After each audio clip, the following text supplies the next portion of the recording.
Então, Éder, eu acredito que uma pré-temporada, do jeito que ela foi organizada, ela é um dever de um clube que quer expandir sua marca, que quer fazer treino em condições, numa plataforma boa, de gramado natural, espetacular, de hotel com infraestrutura, com logística importante, para que você se concentre, o atleta em 2 períodos, né, isolado de um outro momento que ele estava vivendo em férias, e concentrado com a equipe, com a equipe de nutrição, com a equipe de fisiologistas, preparadores físicos, fisioterapeutas, com o corpo diretivo, e eles se conhecendo ainda mais. Eu acho que tem sido muito bom, além do aspecto rentável. Eu vejo muita gente falar, não traz dinheiro. Traz sim, senão não estaríamos aqui. Traz dinheiro, traz rentabilidade, é importante para o mercado. E todos os clubes no mundo fazem pré-temporada. Então nós não podemos estar na contramão disso. E eu estou muito feliz. Os jogadores também, você viu até o depoimento do Oscar hoje, que ele fala exatamente isso. Com o Chelsea, com os clubes da China, é importante, não só a nível de performance e de conteúdo técnico, mas também como uma instituição que quer abrir seus horizontes. Ontem teve aquela aspa da Leila falando que o dirigente vai para passear nos Estados Unidos e tudo mais. Ficou alguma mágoa com ela por essa fala? Vocês têm uma relação? Temos, eu me surpreendi, né? Não tem mágoa nenhuma.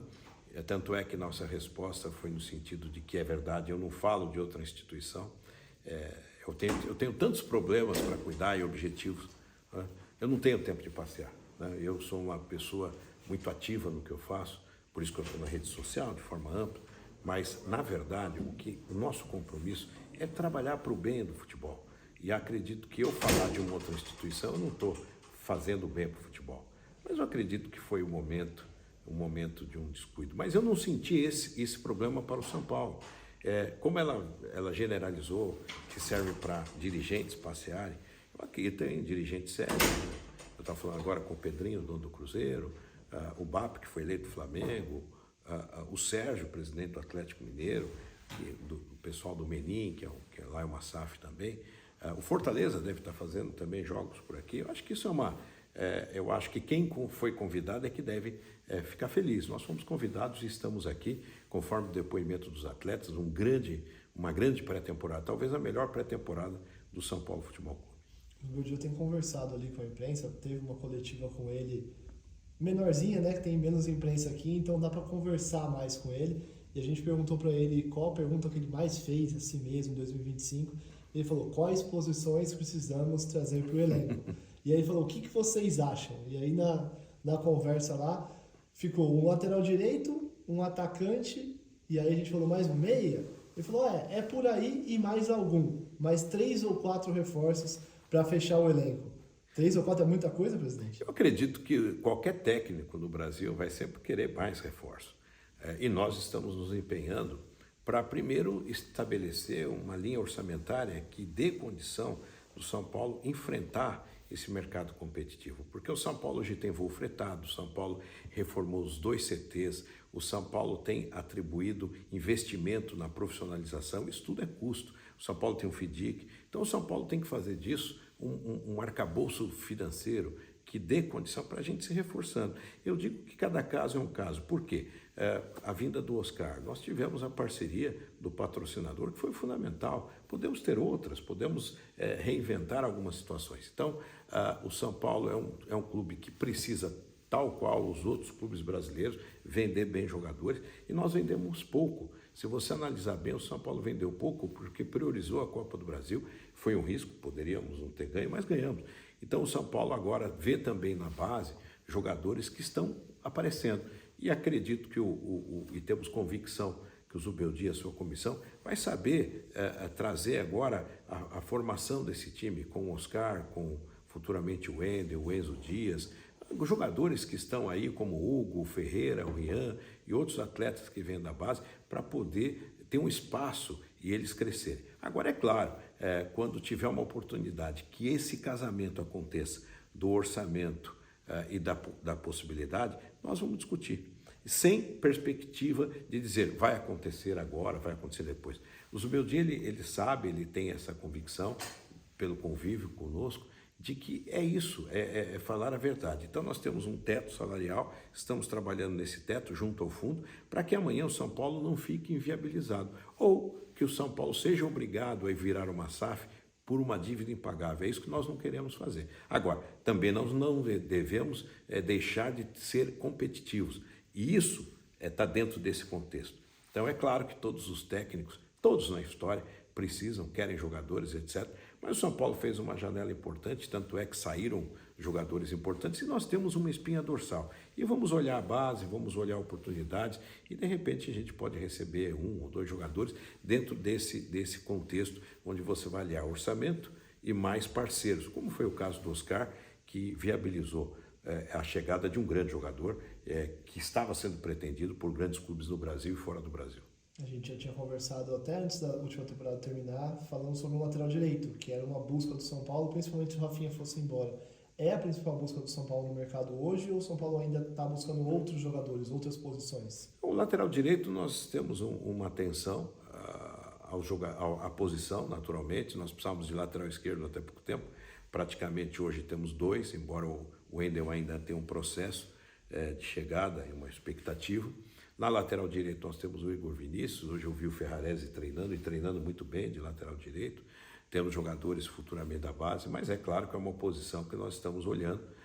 Tínhamos o Natanael, do Curitiba, que já era um trabalho que o nosso scout preparou. Mas o São Paulo tem muita responsabilidade. O São Paulo não vai fazer contratações sem estar esse tripé feito. O orçamento, condição de teto financeiro junto ao fundo e um parceiro para que colabore a amenizar e atenuar o investimento.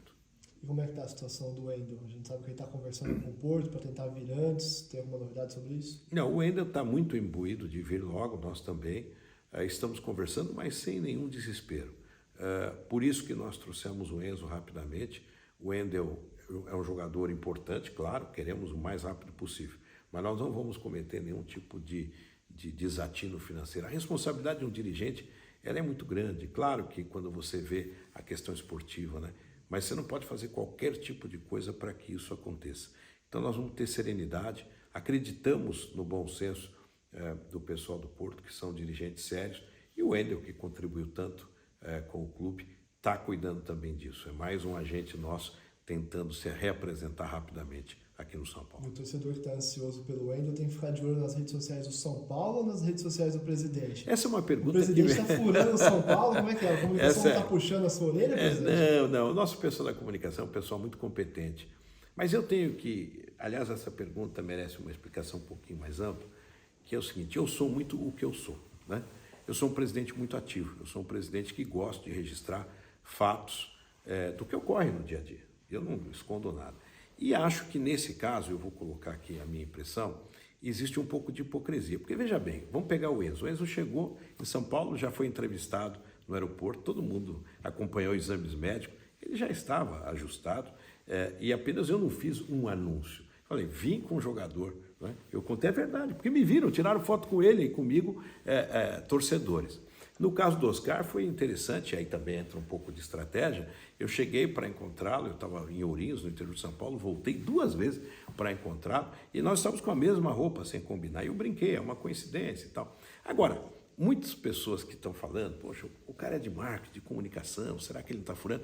Eu faço o contrário. Essas pessoas que às vezes comentam na televisão, eles se comunicam bem porque é o foco deles ali, mas talvez eles não ficaram do outro lado do balcão com conhecimento técnico. Eu garanto a você, eu já fiz um pré-levantamento, que tanto no caso do Oscar como no caso do Enzo,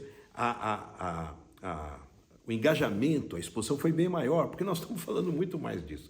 Falamos com o meu post, agora falou com o anúncio, depois fala com a coletiva. Então, se você somar... E eu não fiz nada diferente. O Zubeldia foi assistir o jogo em Goiânia, no avião, eu postei.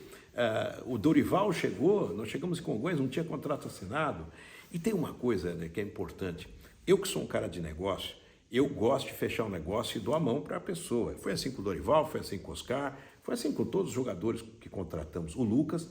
E quando você não tem um contrato assinado e tem uma concorrência muito grande, você pode se surpreender no dia seguinte. Então, eu além de apertar a mão, às vezes eu posto, porque é o seguinte, existe um comprometimento. Claro que são pessoas sérias, são profissionais sérios. Eu lembro que quando contratamos o Dorival, eu saí da casa dele, em 15 minutos o Corinthians tinha ligado para contratá-lo. E ele falou, presidente, eu já dei a mão, já avisei o Alessandro. Então, eu faço isso também como uma estratégia de negócio. As pessoas não têm a obrigação de entender. Normal.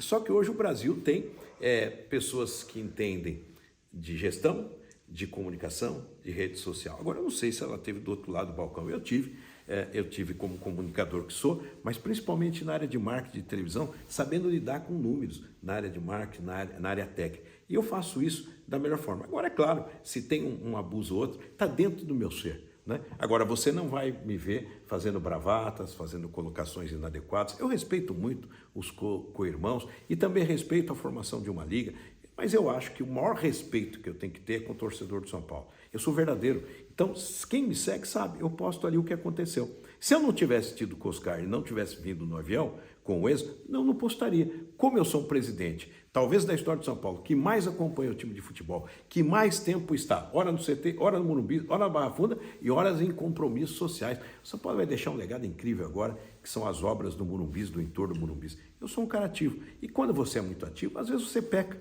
por excesso, mas nunca por omissão. Ninguém puxa a sua orelha, então, por tirar foto com ele sem camisa do São Paulo, sem patrocinador, porque essa é a crítica da rede social, né? Mas o presidente furou, ele não estava nem com a camisa do São Paulo. Não, às vezes eu troco ideias com a área de comunicação, que eu acho que é bem-vindo, eu aprendo a cada dia, mas não é puxar a orelha. Eu vou mostrar que a exposição que nós fizemos, nós criamos mais um anúncio, porque na verdade tem o anúncio oficial, que aliás é feito com uma competência com o nosso pessoal, incrível. Depois tem a coletiva. Mas antes disso nós criamos agora um pré-interrogação anúncio, porque não é um anúncio. Eu crio lá uma situação, tô com a mesma roupa do Oscar, é coincidência apenas? Viajei com o cara. Mas veja, é uma hipocrisia, porque se o Enzo já chegou em São Paulo, já tinha 2 blogs lá dando matéria, fez exame médico, já sabem de tudo. Tem gente que às vezes fica nervoso porque eles querem dar o furo. E não é que eu estou furando todos eles, não. Eu apenas estou exercitando o que eu estou vendo. Agora eu garanto que mercadologicamente, quem está falando aqui é um cara que tem 30 anos de experiência, só ganhamos. Tanto é que o patrocinador que hoje esteve aqui ficou muito feliz. Porque eu falei, pode ser que venha aí um super reforço. É um super. Então eu estou adequando sempre a possibilidade de negócio. Se tivesse algum prejuízo, o patrocinador seria o primeiro, Júlio, e ele puxando a orelha, ele também é forte. Mas eu sou o que eu sou e acredito que sempre foi um ganho. E eu tenho certeza que nós ganhamos, absoluta certeza. E claro que eu faço isso também de forma pensada. Claro que, aquilo que eu repito, no excesso você pode cometer erro, no excesso de trabalho, no excesso de atividade. Um cara que acorda, que quase não dorme, acorda muito cedo, vai dormir muito tarde, que viaja para cá, viaja para lá e faz parte da dinâmica. Eu não tenho uma rede social para aparecer, eu tenho uma rede social para prestar serviço. É assim que eu sou e é assim que eu continuarei sendo. Eu não tenho a menor preocupação com comentário, porque os comentários é daqueles que não estão sentados no meu lugar, que pagam a conta, que tem que dar garantias pessoais como eu dou, para que o São Paulo continue girando. Então eu sei o que eu estou fazendo. Quando eu vejo algumas pessoas falarem assim, o São Paulo fez essa pré-temporada, não está ganhando nada. Meu Deus, ele sabe mais do que eu, claro que está ganhando. Se não estivesse ganhando, não estaríamos aqui. Está ganhando bem, está ganhando dividendos, está ganhando condições técnicas, está ganhando dimensão na divulgação, porque é um time tricampeão do mundo, tem a nossa força, tem um estádio pago que é nosso, tem grama natural, é um clube maravilhoso. E por isso ele tem que ser recolocado. Para ser recolocado, nós temos que fazer o que os grandes clubes da Europa fazem. O Oscar falou do Chelsea, tem que fazer pré-temporada em grandes centros e estamos muito felizes. E queremos voltar, já discuti até algumas possibilidades. Vamos em frente. Presidente, com tantas saídas nessa janela e algumas chegadas, o São Paulo vai conseguir ficar dentro das normas do FIDIC? Sim, essa é a nossa luta. Nós temos um comitê, inclusive daqui ontem nós fizemos uma reunião para perseguir esse ajuste.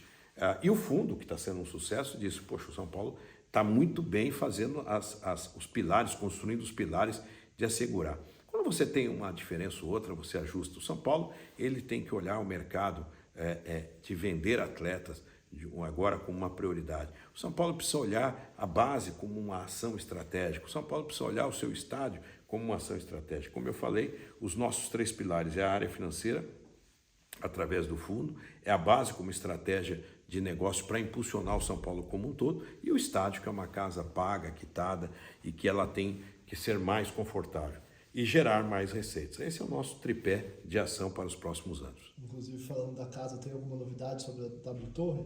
Não, nós temos com eles uma carta de intenção e nenhuma novidade ainda consistente. Nós estamos conversando e eu sempre digo que essas questões, quando elas forem maduras, nós falaremos. Enquanto elas estiverem um pouco na introdução, nós não podemos falar sobre hipótese. É que, infelizmente, hoje as redes sociais ganham uma movimentação que nem tudo é verdadeiro e tudo é colocado como quase certo. E isso dá muito trabalho para quem lê. Para nós não, nós sabemos que temos uma intenção, temos uma vontade e quando isso ficar concretizado, nós falaremos oportunamente para dentro do São Paulo, nos conselhos e para fora também. Recentemente eu publiquei uma matéria sobre como vai funcionar mais ou menos o que a gente já sabe até aqui da parceria do São Paulo, possível parceria do São Paulo com o Marinacks. E o torcedor ficou bastante empolgado, mas ficou preocupado com a questão do Marinacks estar negociando também com o Vasco. Como é que está essa conversa com o Marinacks, essa conversa com o Vasco? Vocês sabem de alguma coisa? Se pode atrapalhar a conversa para ele fazer a parceria com o Cotia? Como é que está isso? Bom, eu tive, para minha surpresa e felicidade, três grandes momentos com o Marinacks. Ele esteve no Brasil, queria me conhecer, eu não o conhecia pessoalmente, e nós tivemos uma conversa de 4 horas, que foi muito proveitosa. É um cara do futebol, é um empresário milionário, mas é do futebol, tem o Olympiacos, tem o Nottingham Forest, tem o Rio Ave, ou seja, tem uma plataforma na Europa muito importante, é uma pessoa da bola. Eu gosto de gente que se envolve no futebol, não adianta ser um dono que parece um banqueiro, não, ele entende do negócio de futebol. E eu fiquei muito feliz em conhecê-lo, ele queria me conhecer quando esteve no Brasil. Depois eu fui a Londres e começamos a conversar de forma bem ampla, né? E quando veio o Edu Gaspar, que assumiu agora saindo do Arsenal, que é um grande executivo, também fortaleceu essa linha. E nós conversamos. Esse é um assunto, Éder, que até é importante eu conversar e com nossos leitores, ouvintes, telespectadores desse canal tão forte que você tem, que eu não delego para ninguém. Eu estou pilotando sozinho. Não é ser centralizado, mas eu não delego. Ninguém fala em meu nome com o Marinacks, a não ser eu. E isso é importante porque a estratégia do futebol brasileiro vai passar por uma ação revolucionária, inédita, como nós estamos fazendo. E quem viver, verá.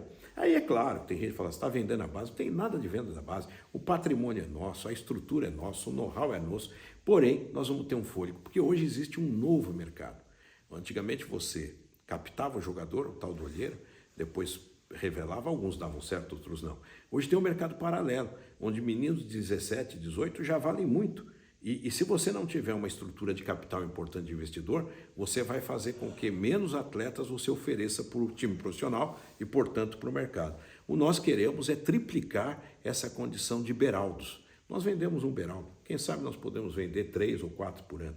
É isso que nós temos que fazer. E quanto mais dinheiro, se o parceiro tem o retorno e eu vou ter um bom dinheiro a mais, é importante para todos nós. Ou seja, não há nenhum tipo de venda da base. Existe uma injeção, uma musculatura maior para que você faça daquela plataforma fantástica uma transição de uma mudança de tempo. Os clubes mais capitalizados é o que estão vendendo melhor, porque eles trazem um semi-pronto, ele contrata o semi-pronto e com isso ele tem uma base para oferecer para o profissional e logo ser um produto de venda. A gente falava que na reunião para o Conselho Deliberativo que vocês vão apresentar, né, essa proposta, faltavam alguns ajustes ainda para conseguir apresentar de forma mais concreta esse projeto. Esses ajustes já foram feitos para conseguir apresentar no Conselho e mostrar tudo? Olha, eu sou uma pessoa que estou sempre na reunião do Conselho. Também eu coloco como um dos presidentes que mais presentes está em reuniões e que fala em todas as reuniões. Então eu posso falar desse assunto, de outro. Agora, o que eu vou fazer no dia 28 é falar o que existe. Até hoje existe apenas conversas. Então, as pautas de notícias, o conselheiro pode dizer, você me explica a pauta? Eu vou explicar, estivemos conversando, mas não temos nada. Quando tiver, eu trago aqui nessa casa para discutir profundamente, como todos os contratos que são aprovados. Então, por hora, nós temos aqui perspectivas, nada mais que isso.